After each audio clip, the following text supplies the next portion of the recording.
nagtataka sa tuwing kapiling na di na masabi ang mga nadarama.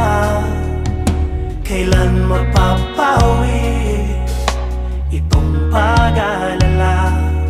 Sana'y di magsawang makipagkita.